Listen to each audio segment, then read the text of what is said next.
y vamos a leer los versículos 13 al 17. Y le enviaron algunos de los fariseos y de los herodianos para sorprenderle en alguna palabra.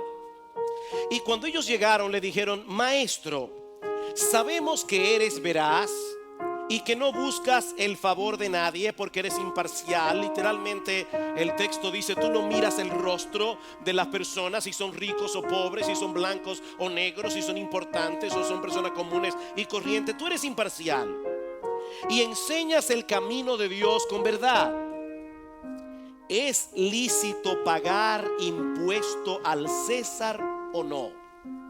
¿Pagaremos o no pagaremos? Pero él, dándose cuenta de su hipocresía, les dijo: ¿por qué me estáis poniendo a prueba? Traedme un denario para verlo. Se lo trajeron y él les dijo: ¿de quién es esta imagen y la inscripción? Y ellos le dijeron: ¿del César? Entonces Jesús les dijo: dad al César lo que es del César y a Dios lo que es de Dios. Y se maravillaban de él. Vamos a orar otra vez. Padre bueno, tú conoces la importancia del tema que vamos a estar trayendo en esta mañana, en la presente circunstancia de nuestra nación. Y tú conoces también la debilidad del mensajero. Señor, es nuestra oración que Jesucristo en esta mañana sea presentado claramente y exaltado como Rey de Reyes y Señor de Señores, y que tu iglesia hoy pueda ser en gran manera edificada y que muchos puedan venir hoy a Cristo y someterse bajo su reinado en arrepentimiento y fe. Porque te lo pedimos en su nombre. Amén y amén.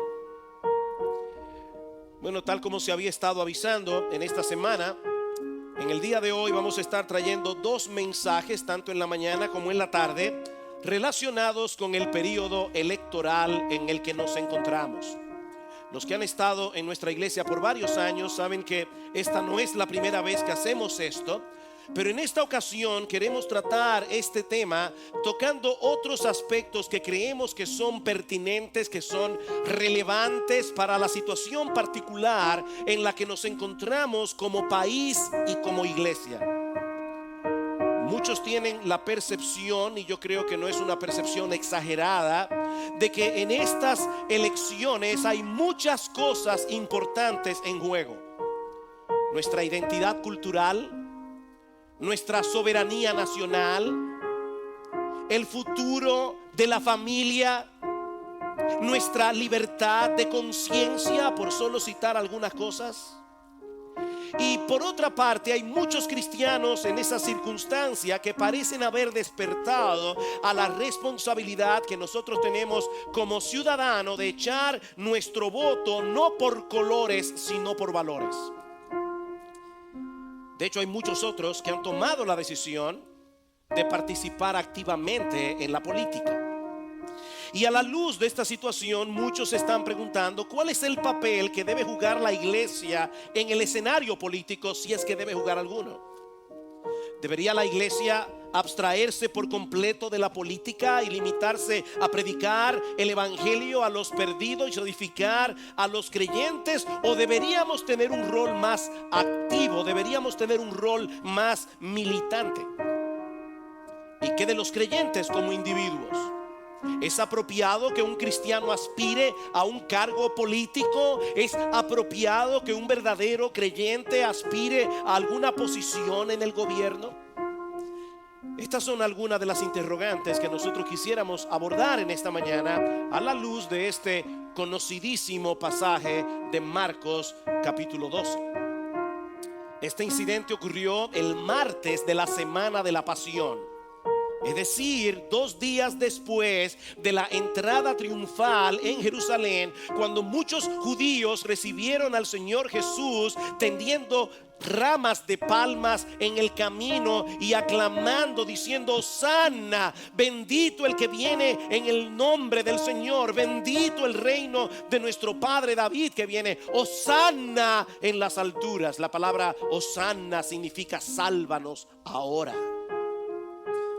El ministerio terrenal de Jesús está llegando a su fin.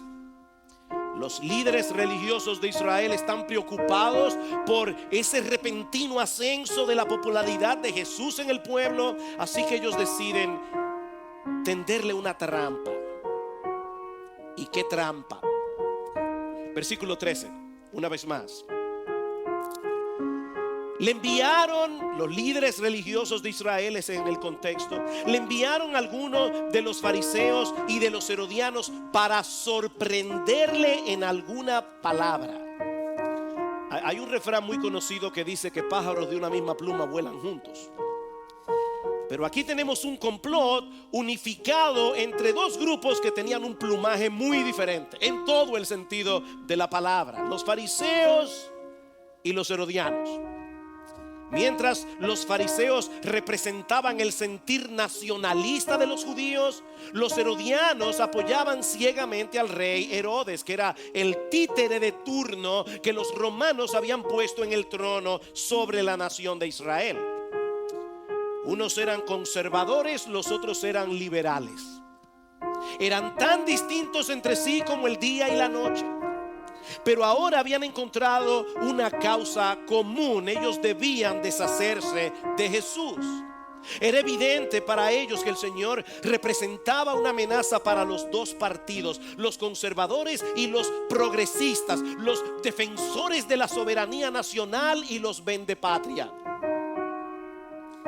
Así que ellos deciden ponerse de acuerdo para colocar a Jesús en una posición sumamente difícil y peligrosa, tanto delante del pueblo como delante de las autoridades romanas. Pero lo primero que hacen es aceitar la daga antes de atacar. Versículo 14. Y cuando ellos llegaron, le dijeron: Maestro, aquí estamos nosotros, Señor, somos tus alumnos. Instrúyenos, estamos aquí para aprender. Sabemos que eres veraz y que no buscas el favor de nadie, porque eres imparcial y enseñas el camino de Dios con verdad. Señor, nosotros estamos aquí porque reconocemos que tú eres un hombre de integridad. Reconocimos que tú no vas a decir una cosa por otra para quedar bien con todo el mundo. Por eso es que nosotros hemos venido a ti y no a ningún otro, para resolver un asunto que ha estado inquietando a la nación durante años y al que nosotros no le encontramos ninguna solución. He aquí nuestra pregunta, Señor: ¿es lícito dar tributo al César? ¿Es lícito pagar impuesto al César? ¿Pagaremos o no pagaremos?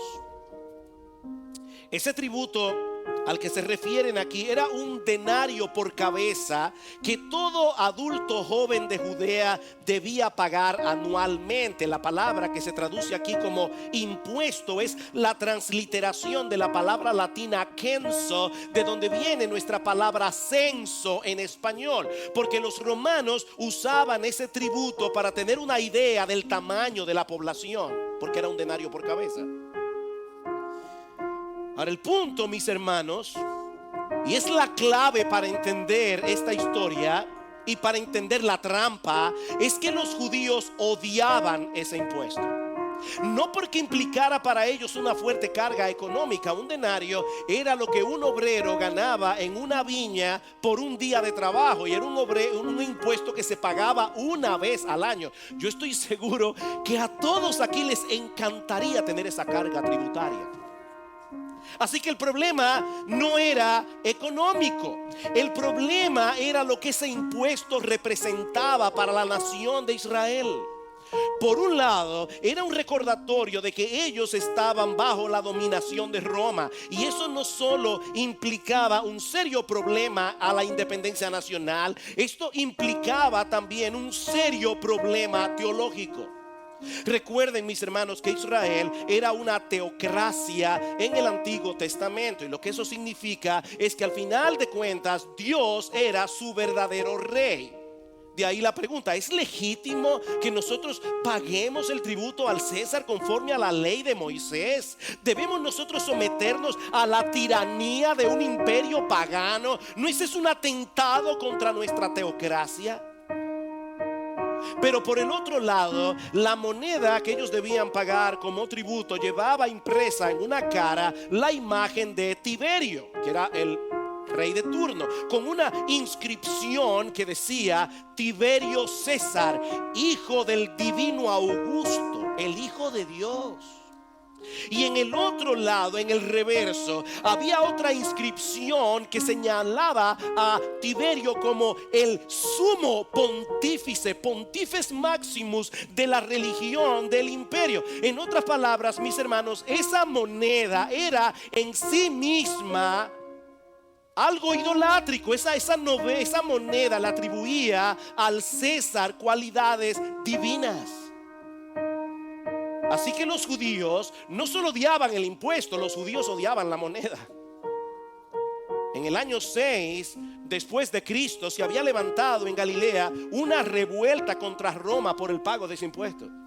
Y unos 60 años más tarde se habría de levantar otra revuelta adicional. Este era un tema candente que era imposible abordar sin despertar fuertes emociones en los judíos. Y ahora se acercan estos líderes religiosos y le preguntan a Jesús delante de todo el pueblo: ¿es legítimo que nosotros paguemos este impuesto? Mis hermanos, era una trampa mortal. Era una trampa genial. Si Jesús respondía que sí, él quedaría expuesto ante el pueblo como un Mesías fraudulento que había claudicado ante el poder de Roma. Pero si respondía que no, seguramente iban a acusarlo de estar fomentando una revolución. Este parece ser ese tipo de situaciones: perder.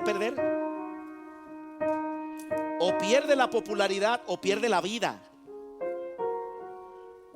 Pero es imposible hacer caer en una trampa a aquel que es la sabiduría encarnada. Ellos no sabían con quién se estaban poniendo.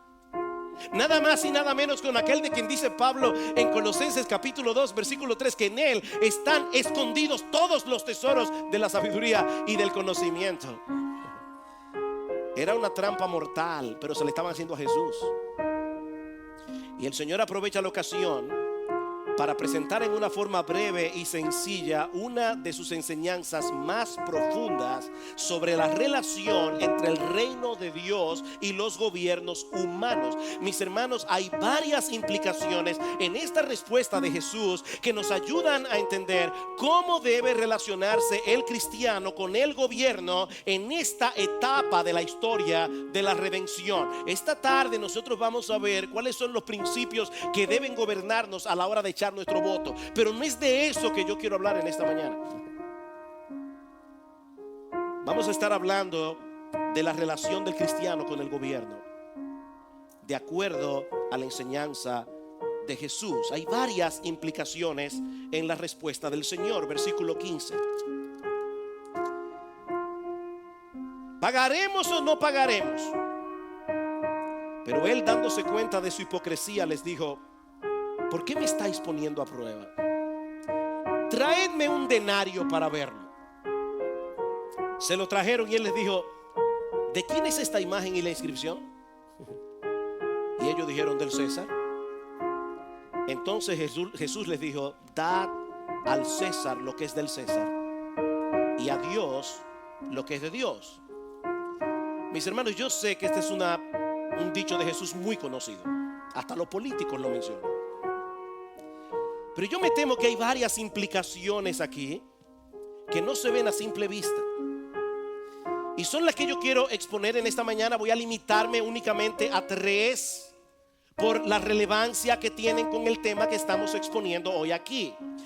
La primera implicación de esta respuesta de Cristo es que nosotros debemos respetar y obedecer los gobiernos humanos y apoyarlos con el pago de nuestros impuestos. Sí, oíste bien. Nosotros debemos respetar y obedecer los gobiernos humanos y apoyarlos con el pago de nuestros impuestos. Muy sabiamente Jesús les dice: présteme la moneda del impuesto. Dígame de quién es esta cara y de quién es esta inscripción. Del César. Pues entonces denle al César lo que es del César. Literalmente, devuélvanle al César las cosas que son del César. Mis hermanos, con esta sencilla declaración, el Señor está reconociendo la legitimidad de los gobiernos humanos, incluso de un gobierno pagano como el de Roma, porque esa estructura de poder fue diseñada por Dios para el beneficio de las naciones. Mis hermanos, siempre será mejor estar bajo la autoridad de un gobierno humano, incluso de un mal gobierno, que estar sin gobierno. El gobierno siempre será mejor que la anarquía. Pablo dice en Romanos capítulo 13 que nosotros debemos respetar las autoridades superiores, porque no hay autoridad sino de parte de Dios, y las que hay, dice Pablo, por Dios han sido establecidas. En un mundo caído como el nuestro, en un mundo donde impera el pecado, es necesario que haya una estructura de poder legítima que ponga un límite a la maldad humana, una estructura que tenga la autoridad necesaria para castigar a los malhechores. Eso es necesario. Los gobernantes, dice Pablo, deben ser motivos de temor para el que hace el mal, porque no en vano llevan la espada, pues es servidor de Dios, dice Pablo en Romanos 13. Y saben, hermanos, cuál es la palabra griega que se usa allí: es la palabra diácono. Pablo está diciendo: el gobernante de turno es un diácono de Dios, un vengador para castigar al que hace lo malo. El gobierno funciona como un agente divino para refrenar la maldad, aunque los gobernantes no estén conscientes de eso. Cuando Pablo escribió Romanos 13, mis hermanos, ¿quién estaba ocupando el trono en Roma? Nada más y nada menos que Nerón, un hombre cruel, un hombre inestable, que desató la primera persecución oficial contra los cristianos en el siglo I. Pero aún así, Pablo, escribiendo esta carta a este grupo de creyentes, a esta iglesia que estaba precisamente en la capital del imperio, Pablo les está diciendo: sométase a las autoridades y paguen fielmente sus impuestos. Romanos capítulo 13 versículos 6 y 7. Y ahora yo les pregunto, mis hermanos, si los creyentes del primer siglo debían apoyar el gobierno de Roma con sus impuestos, ¿existe algún otro gobierno que nosotros no podamos apoyar con el nuestro? Ese fue el gobierno que ejecutó la sentencia de muerte contra Jesús. Ese fue el gobierno que martirizó a casi todos los apóstoles. Y aún así Jesús ordenó a los suyos que pagaran sus impuestos, que apoyaran el gobierno. Es como si Jesús estuviera diciendo, como yo leí recientemente: sí, paguen sus impuestos, aunque con ese mismo dinero ellos van a pagar el salario de los que van a traspasar mis manos y mis pies en la cruz. Con ese mismo dinero, con ese impuesto. Paguen sus impuestos, no porque ellos estén haciendo lo correcto, sino porque la existencia del gobierno refleja el carácter de Dios. Mis hermanos, Dios tratará con ellos cuando tengan que dar cuenta en su tribunal. Y créanme, ellos van a dar cuenta, y créanme que ellos van a pagar por cada centavo que usaron de esos impuestos para su beneficio personal. Créanme que cada una de esas villas en la Romana y en muchos otros lugares serán traídos a colación en el día del juicio. Y todas las jipetas también. Pero mientras tanto, mis hermanos amados, es nuestra responsabilidad sostener el gobierno a través del pago de nuestros impuestos. Dad al César lo que es del César. Debemos respetar y obedecer a los que están en autoridad y apoyarlos con el pago de nuestros impuestos. Pero también aprendemos de este pasaje, en segundo lugar, que si bien es cierto que nosotros debemos separar la iglesia del Estado, de ninguna manera podemos separar la religión de la política. Voy a repetir eso, esto es importante.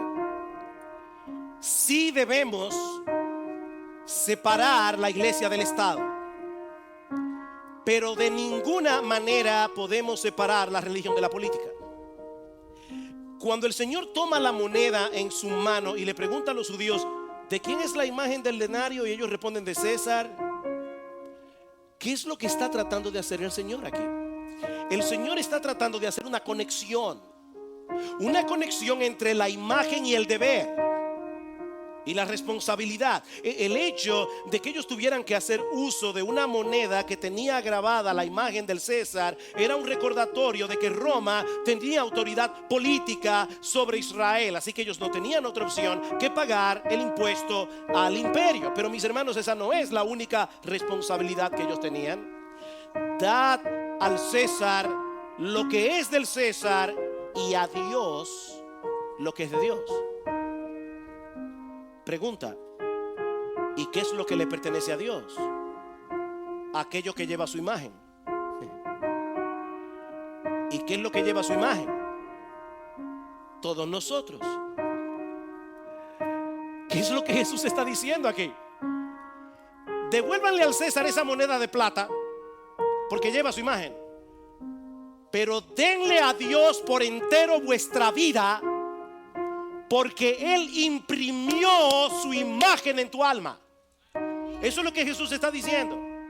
Así como la imagen del César estaba en la moneda, la imagen de Dios se encuentra impresa por creación en todos nosotros, porque fuimos creados por Él para su gloria, a su imagen y semejanza, como dice en Génesis capítulo 1 versículo 26. De hecho, hermanos, noten algo interesante en estas palabras del Señor. Recuerden que en la inscripción de la moneda se le atribuían al César cualidades divinas, pero en una forma muy sabia Jesús está diciendo claramente aquí que César no es Dios.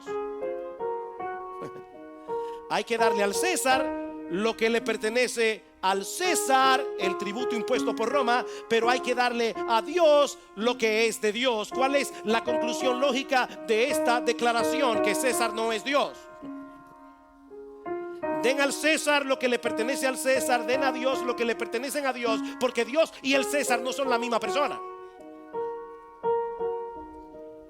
Pero aquí viene, mis hermanos, la pregunta del $1.000.000. Y no se lo voy a dar yo, pero la pregunta del $1.000.000. ¿La respuesta de Jesús fue política o fue religiosa?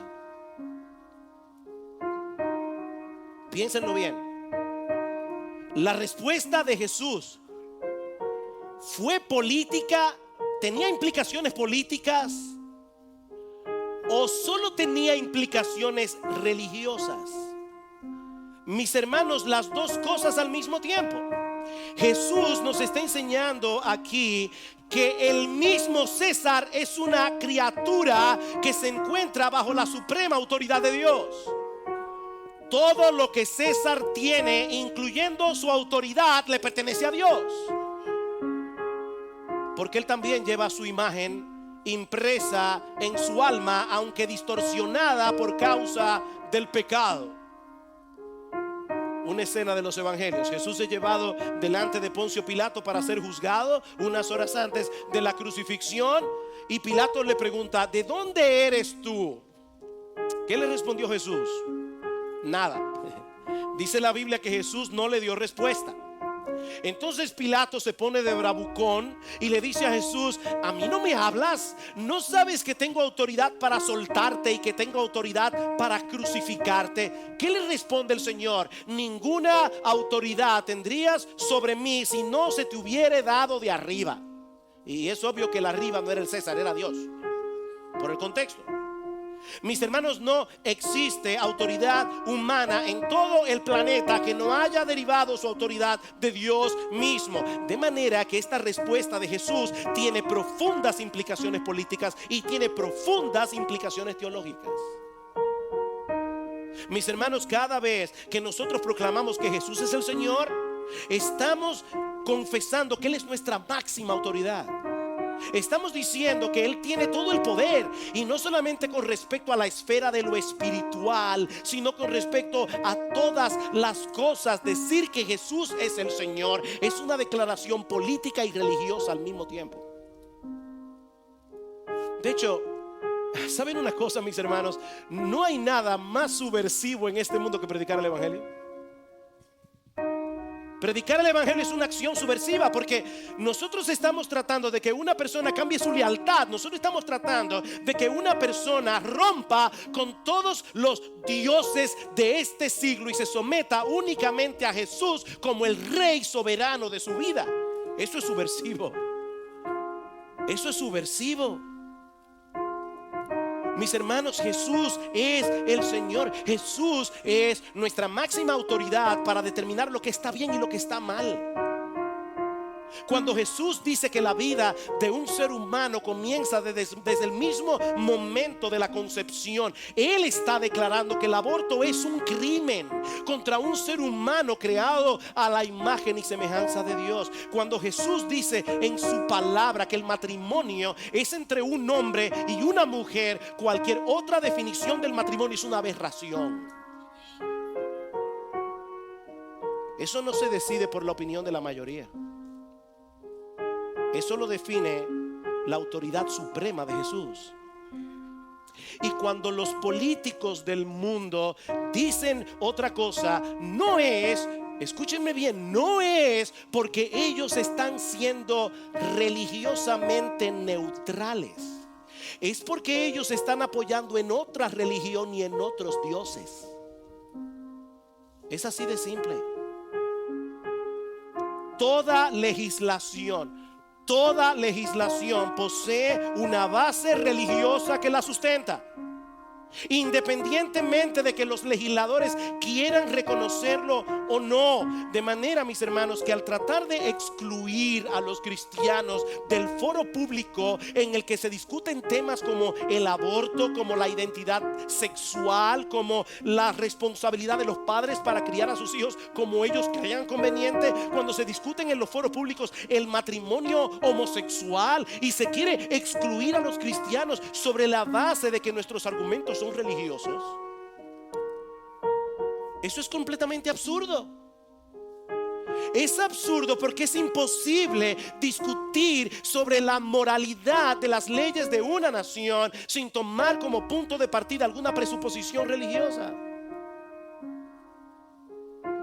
Sí debemos mantener la distinción entre la iglesia y el Estado, porque ambas instituciones poseen funciones diferentes que deben ser claramente definidas. Muchas veces escuchamos al hablar de este tema aquella famosa frase de Abraham Kuyper cuando dijo que no existe ni una pulgada cuadrada de este mundo de la cual Jesucristo no pueda decir eso es mío. Y decimos amén, amén. Yo digo amén también porque esa frase es correcta, pero esa frase no significa lo mismo en diferentes jurisdicciones. En otras palabras, esa frase no significa lo mismo para un presidente, no significa lo mismo para un pastor, no significa lo mismo para un padre de familia. El Estado tiene el poder de la espada, dice Pablo, para castigar al que hace lo malo. La iglesia, por otra parte, tiene el poder de las llaves para reconocer dentro del Estado quienes pertenecen al reino de Dios y quienes no pertenecen. Mientras el Estado tiene la obligación de mantener el orden civil entre los ciudadanos de una nación, la iglesia ha sido comisionada por Cristo a hacer discípulos en todas las naciones, proclamando el evangelio a los perdidos y edificando a los creyentes. Debemos mantener la iglesia y el Estado haciendo cada uno lo que debe hacer. Ahora, y aquí viene la parte difícil. Hay ocasiones en que la función de ambas instituciones se solapan, porque ambas se encuentran bajo la suprema autoridad de Dios, y porque al predicar el evangelio, de una forma u otra estaremos confrontando los dioses falsos que sustentan muchas de las leyes promovidas por los gobiernos. Esto es una distinción muy sutil, así que déjenme ampliar esto. Mis hermanos, la iglesia no, con un no muy grande, la iglesia no está llamada a controlar. La iglesia no está llamada a fiscalizar el Estado. Pero si predicamos todo el consejo de Dios fielmente, tarde o temprano estaremos tocando algunos temas que son fundamentales para la promulgación de nuestras leyes: la santidad de la vida, la santidad del matrimonio, la libertad de conciencia. Así que no podemos separar la política de la religión ni la religión de la política, aunque sí debemos separar la iglesia del Estado. Espero en el Señor que esto se pueda entender. Mis hermanos, cuando nos reunimos como iglesia, nosotros estamos adorando a Dios, estamos proclamando el evangelio, estamos edificando a los creyentes. Nosotros no estamos aquí para hacer proclamas políticas. Pero al exponer fielmente la palabra de Dios y al exaltar a Cristo como el Señor de todo, haremos evidente la voluntad de nuestro Dios para todas las esferas de la vida humana. Así que a final de cuentas, todo político es religioso y actúa como una persona religiosa en el desempeño de sus funciones, por más que pretendan negarlo. Nadie es neutral en este asunto, pero de la misma manera todo cristiano es político, porque en todas las esferas de la vida él está actuando como ciudadano de dos reinos, manteniendo siempre en alto su suprema lealtad a Dios. Y esa es la tercera implicación que encontramos en esta respuesta de Jesús. Los cristianos debemos ser buenos ciudadanos de dos reinos, teniendo a Dios como autoridad suprema en ambas ciudadanías. Debemos dar al César lo que es del César, porque somos ciudadanos de una nación terrenal. Pero de la misma manera todos deben dar a Dios lo que es de Dios, porque todo lo que somos y todo lo que tenemos le pertenece a Él. No es una cosa o la otra, es una cosa por causa de la otra. Ahora bien, solo los cristianos están capacitados por la gracia de Dios para funcionar adecuadamente en ambas ciudadanías. Piensen en esto, mis hermanos. Solo un cristiano puede darle a Dios lo que es de Dios. Eso es obvio.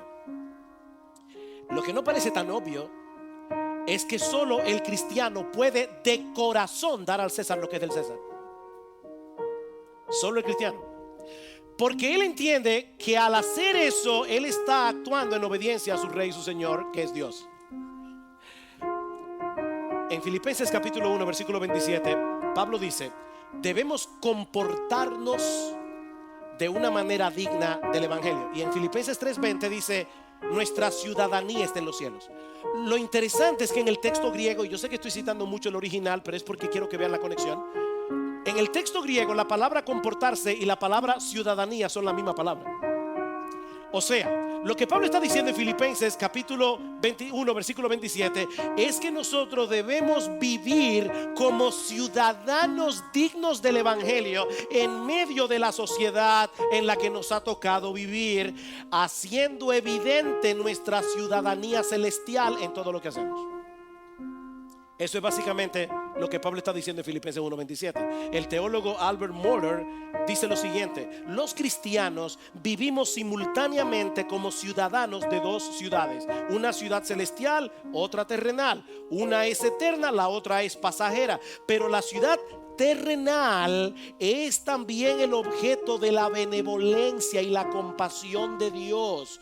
Por lo tanto, como cristianos somos instruidos en la Biblia a trabajar por el bien y el florecimiento de esta ciudad terrenal, así como trabajamos tanto como nos sea posible para que muchos vengan a ser ciudadanos de la ciudad celestial por medio de la fe en Cristo Jesús.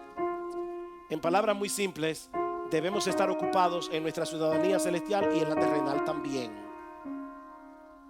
Hermanos, y como creyentes que vivimos en una democracia, tenemos muchas oportunidades para hacer eso. Cuando nos toque echar nuestro voto el próximo 15 de mayo, nosotros vamos a tener oportunidad de actuar en esta ciudad terrenal como ciudadanos de los cielos, tratando de que sea la agenda de Dios la que prevalezca, no la del hombre. Cuando nos toca la oportunidad de poder expresar nuestras opiniones en el foro público, o incluso participando activamente en la política y en el gobierno, si Dios nos ha llamado y capacitado para ello. Mis hermanos, una cosa es la iglesia congregada y otra cosa es la iglesia esparcida en el mundo durante los 6 días de la semana. Cuando nos congregamos como iglesia cada domingo, nosotros tenemos una misión particular dada por Cristo mismo. Estamos aquí para predicar el evangelio. Estamos aquí para celebrar las ordenanzas, el bautismo y la cena del Señor. Estamos aquí para ser discípulos. Estamos aquí para consolarnos, exhortarnos, amonestarnos unos a otros y cosas por el estilo. Y bajo ningún concepto debemos desvirtuar nuestro llamamiento como iglesia.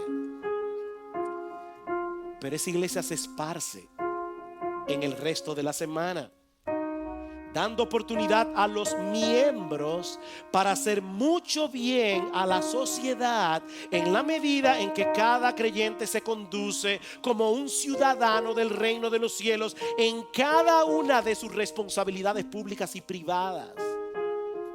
Y eso incluye la participación activa en la política y en el gobierno. Sí, condicional. Si el Señor te ha llamado y te ha capacitado para eso. Hermanos, no todos tendrán la misma oportunidad de influir en el gobierno. No todos tendrán la misma oportunidad de influir en la promulgación de las leyes, porque no es la voluntad de Dios que todos se involucren en eso de la misma manera. Dios no le ha dado todos los dones a todo el mundo.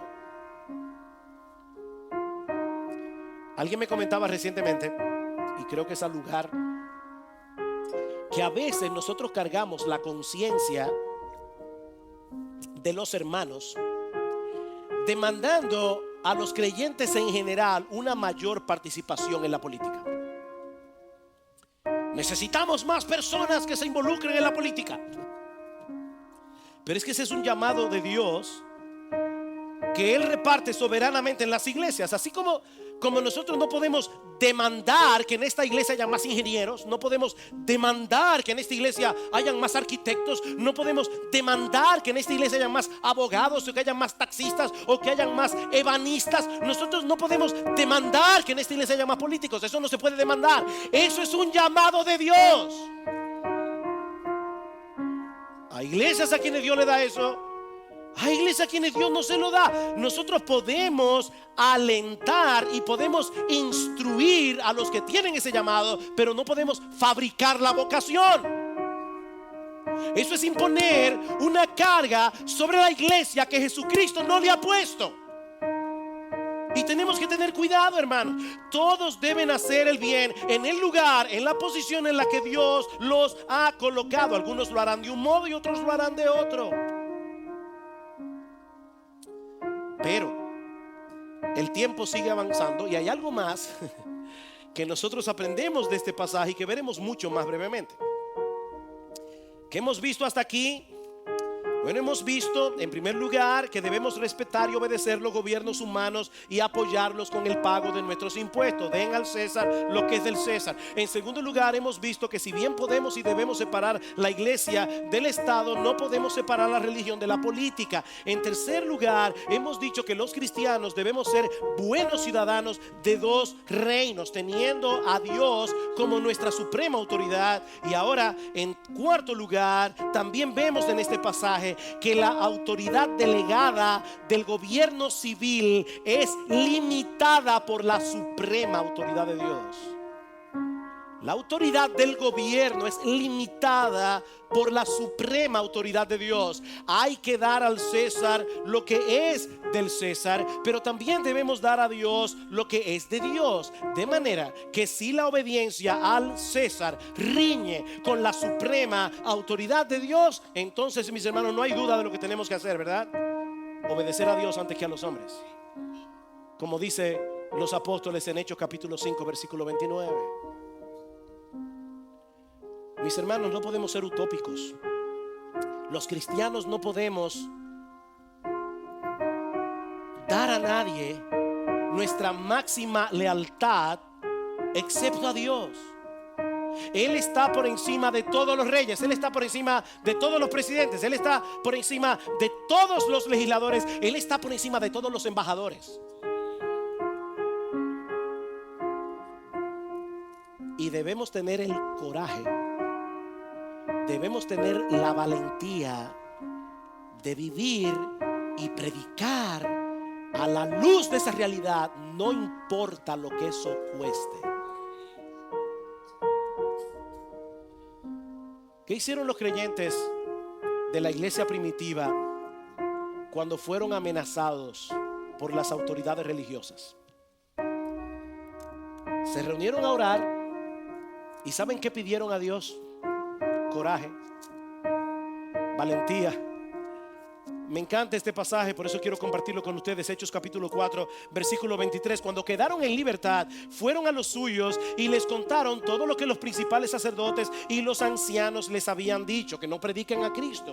Al oír ellos esto, unánimes alzaron la voz a Dios y dijeron: oh Señor, tú eres el que hiciste el cielo y la tierra, el mar y todo lo que en ellos hay. En otras palabras, Señor, las autoridades aquí nos están diciendo algo, pero tú eres el soberano. Tú eres el que los hiciste a ellos también. El que por el Espíritu Santo, por boca de nuestro padre David, tu siervo, dijiste: ¿por qué se enfurecieron los gentiles y los pueblos tramaron cosas vanas? Se presentaron los reyes de la tierra y los gobernantes se juntaron a una contra el Señor y contra su Cristo. Porque en verdad en esta ciudad se unieron tanto Herodes como Poncio Pilato, juntamente con los gentiles y los pueblos de Israel, contra tu santo siervo Jesús, a quien tú ungiste para hacer cuanto tu mano y tu propósito había predeterminado que sucediera. Tú eres soberano. Y ahora, Señor, considera sus amenazas y permite que tus siervos hablen tu palabra con toda confianza. Y la palabra parresía significa con toda valentía, con todo coraje. Miren, mis hermanos, no siempre es fácil ser un buen ciudadano de dos reinos. Pero cuando tengamos que escoger entre una lealtad o la otra, no tenemos que pedir sabiduría para saber lo que tenemos que hacer, porque ya sabemos lo que tenemos que hacer. En todo caso podemos pedir sabiduría para saber cómo hacer, pero no tenemos que pedir sabiduría para saber qué hacer. Señor, ¿qué hacemos? ¿Te obedecemos a ti o obedecemos al embajador o a los legisladores o al presidente? ¿Qué hacemos? No, yo no tengo que orar por eso. Yo sé lo que yo tengo que hacer y tú también.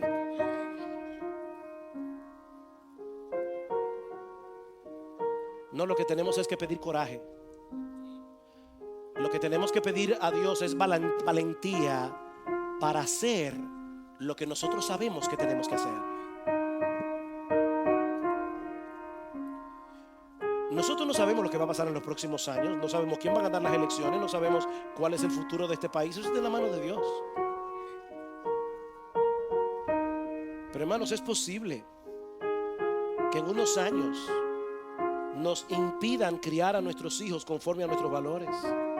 Hay hermanos nuestros en Cristo que han parado en la cárcel por no querer que sus hijos se expongan a una clase de depravación que enseñan en la escuela como educación sexual. Hay hermanos nuestros que han parado en la cárcel por eso, en lugares civilizados de este planeta. Hermanos, ¿ustedes creen que la agenda LGBT es simplemente una agenda para que nosotros dejemos que los homosexuales, las lesbianas, los transgéneros hagan lo que ellos quieran con libertad? Ellos pueden hacerlo ahora, ese no es el problema. Nosotros no somos homofóbicos, nosotros amamos a los homosexuales, amamos a las lesbianas, amamos a los transgéneros, y por eso les predicamos el evangelio, por eso los llamamos al arrepentimiento, porque nosotros queremos que ellos sean liberados de su esclavitud. Nosotros amamos a los homosexuales.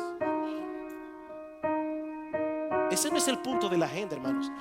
El punto de la agenda es callarnos la boca. El punto de la agenda es que nosotros no podamos predicar libremente en un púlpito y llamarle pecado a lo que es pecado. El punto es que el hombre quiere deshacerse por completo de todo aquello que moleste su conciencia. ¿Y saben lo que nosotros tenemos que hacer cuando ese día llegue? Pedirle a Dios que nos dé el coraje que necesitamos para seguir haciendo lo que tenemos que hacer, aunque eso nos cueste la vida. Porque nuestra lealtad suprema es a Dios. Si el Señor lo permite, esta tarde vamos a continuar con este tema, abordando directamente nuestra participación en las próximas elecciones. Pero no quisiera concluir sin recordar la segunda parte de la respuesta de Jesús. Devuélvale al César su moneda de plata. Eso es lo que a él le pertenece. Debemos dar a Dios lo que es de Dios. Mi hermano amado, miembro de Iglesia Bíblica del Señor Jesucristo, esas palabras tienen algo para ti. Tú tienes que darle a Dios lo que es de Dios. Sí, yo sé que tú le entregaste tu vida a Cristo en un momento, pero constantemente el pecado que todavía mora en nosotros quiere llevarnos a volver a vivir para nosotros mismos. A veces se nos olvida eso. A veces se nos olvida que toda nuestra vida, todo lo que tenemos, todo lo que somos le pertenece a Dios. Dale a Dios lo que le corresponde a Dios, porque Él te redimió para eso, con el precio de la sangre de su Hijo. Pero mi amigo, si tú estás aquí sin Cristo en esta mañana, si tú nunca te has visto como un pecador que necesita con urgencia la salvación que Cristo compró a precio de sangre en la cruz del Calvario, esas palabras también tienen algo para ti. Debemos dar al César lo que es del César, pero mi amigo, debemos dar a Dios lo que es de Dios.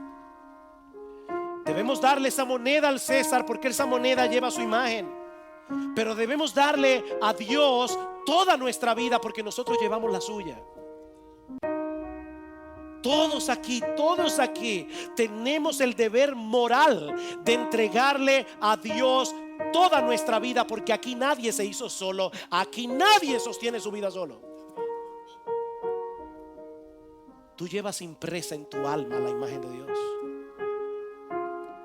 sí, distorsionada por el pecado, pero Él te creó para su gloria. Él te creó con la posibilidad de conocerle. Él te creó con la posibilidad de tener una relación de amor con Él que trasciende cualquier otra relación que tú hayas tenido o tendrás jamás. Esa fue en gran medida la razón por la que Cristo vino al mundo. Él vino a reconciliarnos con Dios y a restaurar en nosotros esa imagen de Dios que quedó severamente estropeada por causa del pecado. 3 días después de ese incidente con los fariseos y con los herodianos, Cristo iba a dar su vida en la cruz del Calvario para que pecadores culpables pudieran ser absueltos en el tribunal de Dios y restaurados a su imagen a través del nuevo nacimiento. Pero mi amigo, cada individuo debe apropiarse de esa obra de redención, viniendo a Cristo en arrepentimiento y fe, confiando en Él, solo en Él, para el perdón de tus pecados, para el don de la vida eterna. Así es como un ser humano comienza a darle a Dios lo que es de Dios. Comienza confiando en Jesús.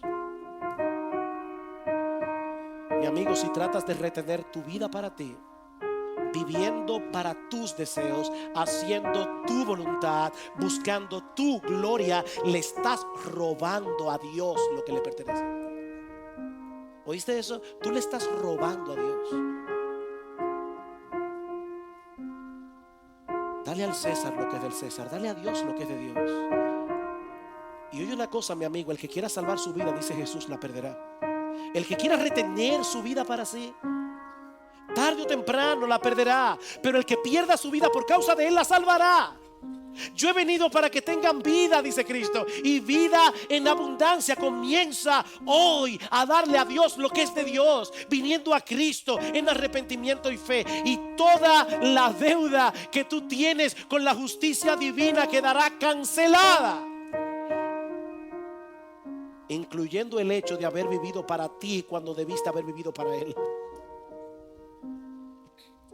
Oh, que el Señor te conceda, mi amigo, en esta mañana salir de este lugar como ciudadano de dos reinos, de modo que puedas darle al César lo que le pertenece al César, pero que puedas darle a Dios lo que solo le pertenece a Dios.